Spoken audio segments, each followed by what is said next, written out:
Tā, klients pie mums ir vērsies, pasūtījis šādu detaļu. Tas ir T4 busam aizmugurējā plaukta atsperu atbalsts. Esam uzzīmējuši viņu uz kada.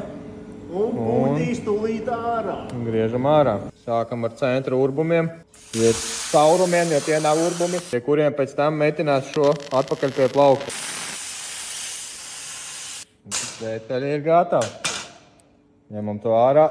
Viņa ir mazliet piemetinājusies. Bet salīdzinām. Jā, šo pašu uzliekam un būs caurule. Nogriezīs attiecīgi garumu, pieliks. Ar šo aizmetinās galu ciep. Protams, viss būs pulverkrāsā. Jā, metināsim ar tīgu.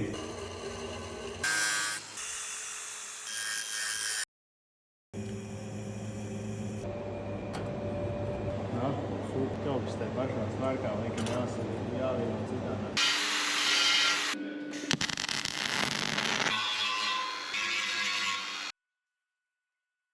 Nu, lūk, cilvēki, šādi te izskatās.